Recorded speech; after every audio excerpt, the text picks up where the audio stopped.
जय भोलेनाथ। जटाटवी गलज्जलं प्रवाह पावितस्थले गलेवलम्ब्य लम्बिताम्बुजंग तुंग मालिका डमट डमट डमट डमट निनाद वड्डवर्वयं चकार चंड तांडवम तनोतु नः शिव शिवम।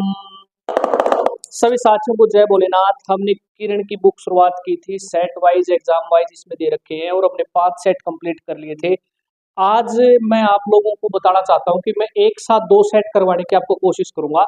आज की क्लास में आपको सेट नंबर 6 डिविजनल अकाउंटेंट और हरियाणा कलरक सेट नंबर 7 एक साथ देखने को मिलेंगे। तो चलिए शुरुआत करते हैं। क्वेश्चन नंबर देखो, यहाँ पर क्यूब का वॉल्यूम दे रखे हैं 64 घन सेंटीमीटर और कुल पृष्ठीय क्षेत्रफल बताना है। ठीक है, तो ये सीरीज आपके लिए फायदेमंद होगी और वीडियो को पूरी देखा करो, लाइक कमेंट शेयर उसको जरूर करते रहा क्लास को। चलिए शुरुआत करते हैं। देखो वॉल्यूम दे रखा है और घन का वॉल्यूम आपको पता है, ये होती है भुजा। भुजा को हम ए मान लेते हैं। भुजा का अगर हम क्यूब कर देते हैं तो वो वॉल्यूम हो जाता है। वॉल्यूम दे रखा है 64 घन सेंटीमीटर। तो यहाँ से क्या हो जाएगा, ए की वैल्यू आ जाएगी भुजा की। ए कितनी हो जाएगी, 4। ठीक है, क्योंकि यहाँ पर 64 क्या है, 4 का ये क्यूब करेंगे तो इस तरीके से। तो यहाँ पर पावर बराबर है तो ए की वैल्यू कितनी आ जाएगी, 4। तो भुजा हमें पता चल गई कितनी है, 4। बताना है कुल पृष्ठीय क्षेत्रफल क्या होगा। क्यूब का कुल पृष्ठीय क्षेत्रफल होता है 6a²। ये फार्मूले आपको याद होने चाहिए। तो 6 गुणा में, और यहाँ पर ए दे रखे हैं, हमें पता है 4 है, हमने निकाल लिया। तो 4 गुणा में 4, 4 चौके 16 और 16 छिकम 96, 96 वर्ग सेंटीमीटर ये आ जाएगा कुल पृष्ठीय क्षेत्रफल इस क्यूब का। अगला क्वेश्चन देखो, यहाँ पर एक समकोण त्रिभुज दे रखी है। समकोण त्रिभुज में भुजाएं दे रखी है 12 सेंटीमीटर और 5 सेंटीमीटर। 2 भुजाएं दे रखी हैं और इसका परिमाप बताना है। परिमाप होता है चारों ओर का माप, तीनों भुजाओं का योग। तीसरी भुजा में पता नहीं है, समकोण ये त्रिभुज है तो हमें पता होना चाहिए इसका। देखो बेस का स्क्वायर, इसका स्क्वायर और ये इस लंब का स्क्वायर किसके बराबर होता है, इस कर्ण के स्क्वायर के बराबर होता है। तो 12 का स्क्वायर कितना हो जाएगा, 144 प्लस 5 का स्क्वायर क्या हो जाएगा, 25 इज इक्वल टू किसके बराबर होगा, मान लीजिए इस भुजा को हम x मान लेते हैं तो x के वर्ग के बराबर होता है। ठीक है, तो इसको क्या करेंगे, अंडर करेंगे स्क्वायर काटने के लिए। यहाँ से क्या आ जाएगा, ये आ जाएगा 169। तो x की वैल्यू कितनी है, इसको जोड़ेंगे तो 169 ये किसका होता है, इसका अंडर रूट निकालेंगे तो 13। तो यहाँ से हमें पता चल जाएगा इसकी जो कर्ण की जो लंबाई है वो कितनी है, 13 सेंटीमीटर की है। और अगर आपको सीधा सीधा बताऊं तो मैं ट्रिपलेट आपको याद होने चाहिए, 12 5 और ये होती है 13। ट्रिपलेट आपको याद होने चाहिए, इससे आपका आसान हो जाएगा, क्वेश्चन निकालने में इजी हो जाएगा। तो बताना क्या था, परिमाप बताना है। तो परिमाप का मतलब चारों तीनों भुजाओं का योग। तो 12 और 13 25 और 5 30, तो 30 सेंटीमीटर इसका क्या हो जाएगा, परिमाप हो जाएगा। मेंसुरेशन के जितने क्वेश्चन होते हैं आपके सारे फॉर्मूला बेस्ड क्वेश्चन होते हैं। फार्मूले आपको याद है तो आप क्वेश्चन को इजीली निकाल पाओगे। किसी संख्या का 16% 216 है तो उस संख्या का 27% क्या होगा। देखो संख्या निकालने की जरूरत नहीं है, 16% 216 है किसी संख्या का, तो 1% कितना हो जाएगा, 1% हो जाएगा बटे में 16। तो डायरेक्ट हमने 27% निकाल देंगे। डायरेक्ट 27% कितना हो जाएगा, मल्टीप्लाई बाई 27, काट देना, इसका आंसर आ जाएगा 364.50। ये आंसर आ जाएगा, उस संख्या का 27% हो जाएगा 364.50। इस सवाल को देखो, इसको निकालना है। इसमें HCF हाईएस्ट कॉमन फैक्टर महत्तम समापवर्तक निकालना है। जब भी आपका भिन्न टाइप का क्वेश्चन पूछा जाता है और उसमें पूछ लेता है कि HCF क्या होगा, तो जो ये होता है अंश, अंश का तो निकालते हैं HCF, और ये होता है जो हर जो मानेंगे हम 5 जो होता है ये हर है, इसको एलसीएम निकालेंगे। ऊपर वाले का तो निकालेंगे HCF, नीचे वाले का निकालेंगे LCM। अगर LCM पूछ लेता तो अंश का निकालते LCM, हर का निकालते HCF। तो बस आपको निकालना आता है। फ्रैक्शन यहाँ पर देखो भिन्न में दे रखा है, 2 3 4 है, यहाँ पर एक, यहाँ पर even number sorry odd number आया है, विषम संख्या है, और 2 सम संख्या है। तो इसका देखो HCF कितना हो जाएगा, 1 हो जाएगा। और LCM यहाँ पर देखेंगे तो 3 चौके 12 और 12 5 7, 1/60 इसका राइट आंसर होगा। HCF निकाल देंगे, HCF आ जाएगा। एक किसी काम को 12 दिन में करता है, 20 16 दिन में करता है, दोनों मिलकर कितने दिनों में काम को करेंगे। इस ट्रिक से हम कर सकते हैं, दोनों को मल्टीप्लाई करेंगे और दोनों को जोड़ देंगे, ये हो जाएगा। इसको काट देंगे, 4 चौके 16, 4 7 28, यहाँ पर आ जाएगा 12 चौका 48, 7 से डिवाइड करेंगे, 7 6 का 42 और बचेंगे 6, और 6 सही 6/7 दिन। तो दोनों मिलकर काम को कितने दिनों में कर देंगे? 6 सही 6/7 दिन में कर देंगे। लगातार 3 विषम संख्याओं का योग 63 दे रखा है, प्रथम 2 का उत्पाद बताना है। देखो कई बार क्या होता है, मैथ में हिंदी की जो स्टेटमेंट आप पढ़ते हो उसमें आपको दिक्कत आ जाती है, हिंदी वाले बच्चों को कई बार ये पता नहीं होता उत्पाद का मतलब क्या है। तो उत्पाद का मतलब होता है मल्टीप्लाई, पहली जो 2 संख्याएं होंगी उनका गुणनफल क्या होगा, ये पूछ रखा है सवाल में। अगर आपको समझ में नहीं आता है इसका मतलब क्या है, तो आप इंग्लिश वाला उसमें देख लिया करो, आपको बाइलिंगुअल में मिलेगा पेपर, तो उसमें इंग्लिश वाले में देख लिया करो इसका मतलब क्या है। ठीक है, तो लगातार 3 विषम संख्याओं का योग 63 है। कैसे निकालेंगे इस क्वेश्चन को? ट्रिक से निकालेंगे। 63 का मतलब है यहाँ पर 3 संख्याएं हैं विषम और उनका योग दे रखा है। 3 संख्याएं हैं तो 3 से डिवाइड कर देना इसको, योग को। तो 3 दूनी 6, 3 एकम 3। जो ये 21 आया है ना, ये बीच वाली संख्या आ जाएगी। बीच वाली का मतलब ये है बीच वाली संख्या 21। इसके एक तुरंत बाद विषम संख्या कौन सी होगी? 23। और इससे पहले विषम संख्या कौन सी होगी? 19। तो ये लगातार संख्या है, इनका योग आप करोगे तो 63 आएगा। बताना क्या है? पहली 2 का उत्पाद यानी कि 19 और 21, इसको मल्टीप्लाई करेंगे। 19 एकम 19, 19 दूनी 38 और 1 39। प्रथम 2 का उत्पाद आपको यहाँ से पता चलता है। ठीक है, अगर सवाल में पूछता है तो ये सिर्फ ट्रिक है। विषम संख्याओं का योग दे रखा है, जैसे मान ले विषम संख्या का योग दे देता है 21, तो बताना है वह संख्याएं कौन सी है। तो क्या करेंगे, इस 21 को हम 3 से डिवाइड कर देंगे। 3 संख्याओं का योग 21 है विषम संख्याओं का, तो तीनों संख्याएं ज्ञात करने का तरीका है 3 से डिवाइड करो, 3 7 21। 7 आ जाएगी बीच वाली संख्या, इससे पहले एक संख्या होगी 5 और इसके बाद वाली विषम संख्या होगी 9, इनका योग क्या है? 21। इस तरीके से इस क्वेश्चन को देखो, राजू है ए से यहाँ जाता है बी की तरफ 7 किलोमीटर प्रति घंटा की गति से और वापस बी से ए की तरफ आता है 5 किलोमीटर प्रति घंटा की गति से। डिस्टेंस बराबर है दोनों कंडीशन में। ऐसी कंडीशन में मैंने क्या फार्मूला बताया था? 2xy upon x plus y।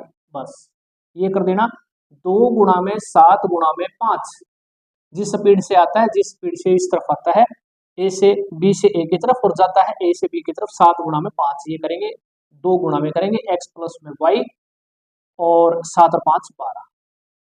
ठीक है, तो 2 छिके 12, 7 5 2 छिके 12, 7 5 35 और इसको काट देंगे तो ये आ जाएगा 6 5 30, 5.83 किलोमीटर प्रति घंटा औसत गति आ जाएगी।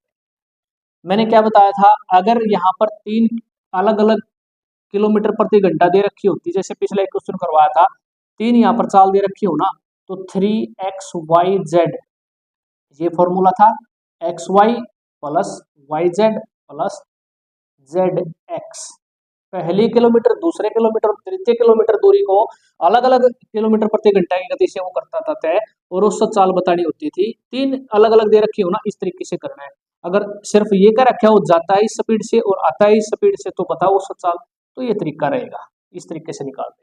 सेट नंबर 6 में आपके 7 से 8 क्वेश्चन पूछे गए थे, वो मैंने आपको कंप्लीट करवा दिए हैं। अब हम करते हैं सेट नंबर 7, जो कि आपका रहेगा HSSC कल परीक्षा 13/11/2016 को, जो सेकंड शिफ्ट में पूछे गए क्वेश्चन थे। तो चलिए शुरुआत करते हैं। देखो, ये कोई आदमी है 120 रिम खरीदता है और एक रिम की कीमत है 80 रुपये प्रति रिम, तो कितने रुपए में खरीदेगा टोटल वो 120 रिमों को? 9600 रुपए में। परिवहन पर वो खर्च कर देता है 280 रुपए, और उसने टैक्स दिया है कितना? 40 पैसे प्रति रिम। एक रिम के ऊपर उसने 40 पैसे दिए हैं, तो टोटल 120 के ऊपर कितने देगा? गुणा में 40 पैसे, इसको पैसे को कन्वर्ट कर लेंगे रुपए में, बटे में 100 कर लेंगे, तो ये आ जाएगा 12 चौक 48, 48 रुपए उसने टैक्स दिया है। उसने जो है ना कुली को कितने दिए हैं? 72 रुपए दिए हैं। तो बताना है सवाल में कि वो इसको कितने रुपए प्रति रिम में बेचेगा। अगर वो 8% प्रॉफिट भी चाहता है तो 8% उसे लाभ भी मिलना चाहिए, तो बताना है कि उसका एक रिम कितने रुपए में वो बेचेगा।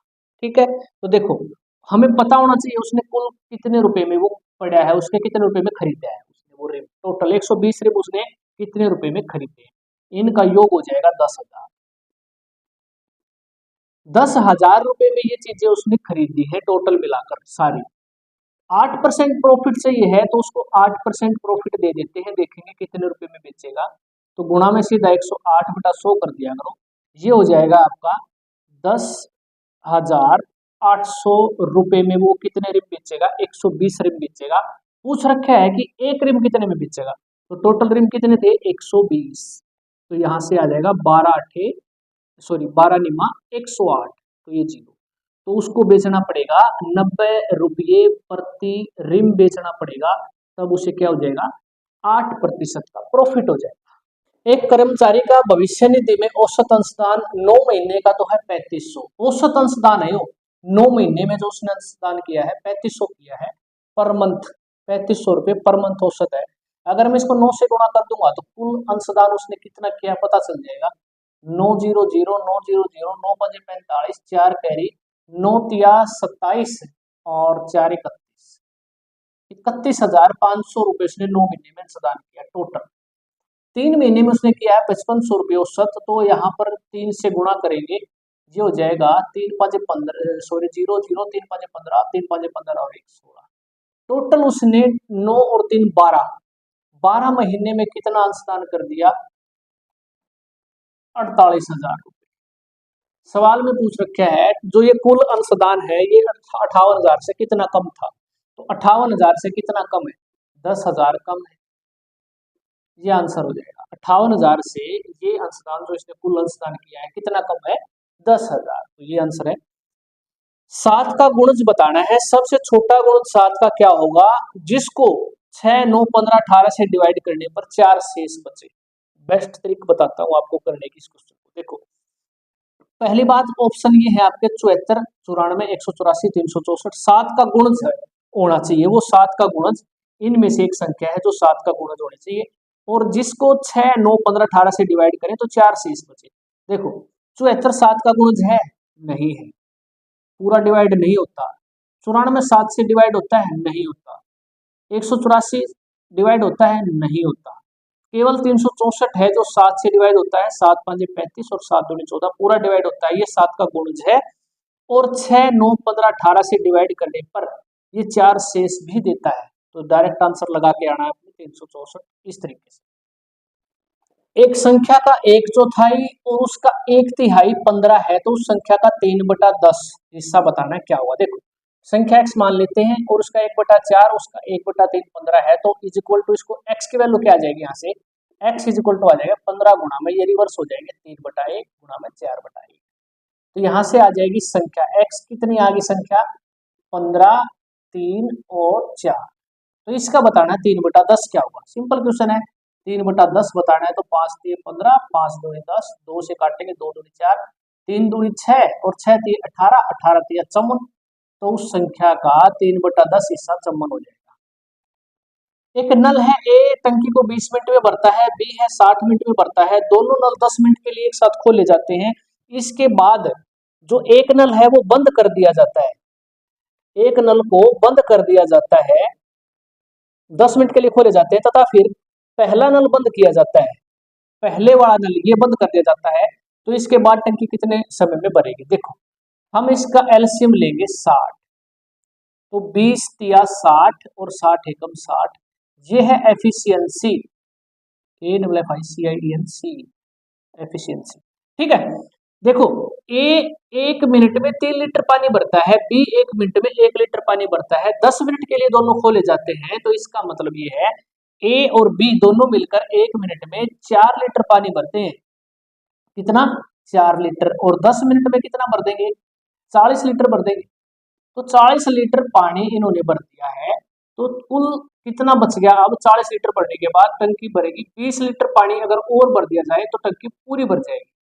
अब पहले वाला नल इसने बंद कर दिया तो दूसरा चालू रहेगा, दूसरा चालू की उसकी दूसरे की जो एफिशिएंसी है वो कितनी है, दूसरा नल 1 मिनट में 1 लीटर पानी भरता है, भरना कितना है 20 लीटर भरना है, तो एक की स्पीड से कितनी देर में भरेगा 20 मिनट में, तो यही आंसर है 20 मिनट में। इसके बाद टंकी भरने में कितना समय लगेगा 20 मिनट और लगेंगे, ये आंसर हो जाएगा। इस क्वेश्चन को ध्यान से समझना है, ये एक इंपॉर्टेंट क्वेश्चन है। देखो मैं इसको अपने तरीके से बताऊंगा, ऑप्शन से इसको कैसे करना है, ये सवाल ऑप्शन से ही करने का है, तरीका भी मैं आप लोगों को बता दूंगा, वो थोड़ा लेंथी हो जाएगा। देखो अगर ये सवाल में पूछ रखा है कि 20 वस्तुओं का क्रय मूल्य x वस्तुओं के विक्रय मूल्य के बराबर है और 25% का लाभ होता है, तो x की वैल्यू बताएं, ये है सवाल। अगर मैं इस सवाल को थोड़ा ऐसे कर दूं कि 20 वस्तुओं का कॉस्ट प्राइस एक्स की बजाय ऑप्शन से उठा के रख लेता हूं मैं, 16 वस्तुओं के सेलिंग प्राइस के बराबर है, तो लाभ बताओ कितना होगा। तो क्वेश्चन को कैसे सोल्व करते हैं, कॉस्ट प्राइस जितने में खरीदी है, जितने में बेची है, सेलिंग प्राइस को नीचे ले आएंगे 16 बटे में, और ये हो जाएगा, ये इस तरफ आ जाएगा 20। ठीक है, क्या किया है, सीपी को यहाँ रखा है, एसपी को नीचे ले आए, 16 को यहाँ रखा, 20 को यहाँ लिया, 4 चौके 16 और 4 पांजे 20। इसका मतलब क्या है, कॉस्ट प्राइस के सामने वाला कॉस्ट प्राइस, सेलिंग प्राइस के सामने वाला सेलिंग प्राइस है। 4 रुपए की चीज आपने 5 रुपए में बेच दी, 1 रुपए का प्रॉफिट हुआ कि नहीं हुआ, 1 रुपए का प्रॉफिट, कितने रुपए पर खरीदी, कितने में थी, 4 रुपए में खरीदी थी, तो कितने परसेंट का लाभ हुआ है, 25%। और यही सवाल में क्या रखा है कि उससे 25% का प्रॉफिट होता है। देखो, अगर आप ऑप्शन से उठा के एक्स की वैल्यू रख लोगे ना यहाँ पर, और जल्दी से निकाल के देख लेना इस तरीके से, विद इन सेकंड आपको पता चल जाएगा, 25% जा सेटिस्फाई हो जाता है, डायरेक्ट आंसर वही लगा देना, बिल्कुल इजी है। अब मैं बताता हूँ इसका दूसरा तरीका। देखो, मान लेते हैं स्टेटमेंट सेम है, यो की यो, एक्स की वैल्यू बतानी, तरीका फिर हमने यही रखना पड़ेगा, कॉस्ट प्राइस को यहाँ रखेंगे, कॉस्ट प्राइस सेलिंग प्राइस को नीचे लेकर आएंगे, हमने ये पता नहीं है, ये निकालना है, यहाँ रखेंगे एक्स बटे में, यहाँ रखेंगे 20। देखो, प्रॉफिट होने का मतलब क्या है, प्रॉफिट होने का मतलब है सेलिंग प्राइस ज्यादा है, कॉस्ट प्राइस खरीदा कम में है, बेचा ज्यादा में है, इसलिए सेलिंग प्राइस ज्यादा है। तो 20 रुपए सेलिंग प्राइस है, और इसमें से ये कॉस्ट प्राइस एक्स घटाएंगे तो प्रॉफिट होएगा, प्रॉफिट होगा तो कितने पर होगा प्रॉफिट, एक्स रुपए पर, क्योंकि यहाँ पर ये एक्स है, कॉस्ट प्राइस पर होता है हमेशा प्रॉफिट एंड लॉस, तो कितने परसेंट है, तो गुणा में 100 करेंगे, और लाभ दे रखा है कितना, 25% का, तो लिखेंगे 25। अब इसको सोल्व कर देंगे, यहाँ पर देखो एक्स को इधर गुणा करेंगे तो हो जाएगा 25x इज इक्वल टू, इसको गुणा करेंगे तो 20 को इसमें गुणा करेंगे तो 2000 माइनस 100x, इस 100x को माइनस को इधर लेके जाएंगे तो प्लस का हो जाएगा, तो यहाँ पर बचेगा 2000 इज इक्वल टू 125x, 25 5 125, 25 8 200, 5 से काटेंगे, 5 एकम 5, 5 6 23, तो x की वैल्यू क्या आ जाएगी 16। अब देखो, यहां से भी आपने आंसर निकाल दिया, तरीका ये है निकालने का, x मानकर निकालोगे तो इस तरीके से निकालना पड़ेगा। अगर जो मैंने ये बताया ना ऑप्शन से उठा के रखोगे तो बिल्कुल आसानी से आप निकाल दोगे इस क्वेश्चन को। ठीक है, मैं रिकमेंड करूंगा कि आप इस तरीके से क्वेश्चन को सोल्व करें, 2-4 क्वेश्चन की प्रैक्टिस करेंगे तो इजी लगने लगेगा। एक परिवार का 3 महीने का औसत खर्च जो है, 3 महीने का औसत खर्च 2200 रुपए है, इसको 3 से गुणा करेंगे तो पता चल जाएगा 3 महीने में कुल खर्च करता है 6600 रुपए। 4 महीने का है औसत, यहाँ पर 2550, इसको क्या करेंगे 4 से मल्टीप्लाई कर देंगे तो ये आ जाएगा कुल 4 महीने का खर्च। यहाँ पर 5 महीने का दे रखा है 3120 औसत, तो 5 से मल्टीप्लाई करेंगे तो 15600 खर्च आ जाएगा, बचाता कितना है वो 1260 रुपए। तो यहाँ पर इसको टोटल खर्च जोड़ेंगे कितना किया है और उसकी बचत उसमें ऐड कर देंगे तो टोटल इनकम पता चल जाएगी एक साल में कितनी है, 33,660 रुपए। औसत मासिक आय बतानी है उसकी कितनी है, टोटल उसे हमें पता चल गया कि वो कमाता कितना है, अगर उसको हम 12 से डिवाइड कर दें तो उसकी औसत मासिक आय आ जाएगी, 12 से डिवाइड कर दिया 2805, ये उसकी आ जाएगी औसत मासिक आय। एचसीएफ निकालना है, एचसीएफ निकालने का तरीका देखो, किसी भी बड़ी संख्या को छोटी से डिवाइड शुरू करेंगे करना, संबंध 6 से करेंगे, 6 चौका 24, 6 5 30 और 2 32, 10 में से 6 4 गया 6, 5 में से 2 गया 3, फिर इसको यहाँ पर भागफल बना देंगे चम्मन को इस तरीके से, तो 36 एकम 36, यहाँ पर आ जाएगा 18, फिर इसको भागफल बना देंगे 36, जब तक करते रहेंगे जब तक पूरा का पूरा ना कट जाए, नीचे जीरो ना आ जाए, तो यहाँ पर ये क्या आ जाएगा एचसीएफ 18, तो इसका एचसीएफ कितना है, हाईएस्ट कॉमन फैक्टर 18, ये आंसर हो जाएगा। एक तरीका तो ये है, कभी मौका मिला तो हम दूसरा तरीका भी ऐसे भी कर सकते हैं इसको, चम्मन 288 और 360 फैक्टर द्वारा भी हम इसको कर सकते हैं। देखो बेस क्वेश्चन को सोल्व करना है, बेस बराबर है और मल्टीप्लाई कर रखा है तो पावर जुड़ जाती है, तो इसको हम लिख सकते हैं a की पावर -1/3 प्लस 1/3 प्लस a की पावर 1/2, इस माइनस प्लस कैंसिल हो जाएगा तो a की पावर 0 बचेगा प्लस a की पावर 1/2। a की पावर 0 क्या होता है, 1 होता है, 1 प्लस a की पावर 1/2, ये इसका राइट आंसर होगा। क्वेश्चन इसमें गलत दे रखे आंसर इस किताब में, तो ये आंसर हो जाएगा राइट, किसी भी की पावर 0 होती है तो उसका मतलब 1 होता है, ठीक है। ए जो है ना नल 20 मिनट में भरता है, उसको बी 30 मिनट में भरता है, दोनों मिलकर कितने मिनट में भर देंगे, देखो 20 गुणा में 30 बटे में इनको जोड़ देंगे 50, 0 से 0, 5 6 30, 6 दूनी 12, 12 मिनट में भर देंगे। ए किसी काम को करता है 20 दिन में, बी करता है 30 दिन में, दोनों कितने दिन में करेंगे, मल्टीप्लाई करके नीचे जोड़कर इसको डिवाइड कर देंगे इस तरीके से। ये थी आज की क्लास। हमने आज एक साथ साथ जो है ना 6 सेट और 7 सेट दोनों इकट्ठे कर दिए हैं। तो वीडियो आपको कैसे लगी कमेंट बॉक्स में बताना है और लास्ट में कमेंट में जरूर लिख देना है जय भोलेनाथ।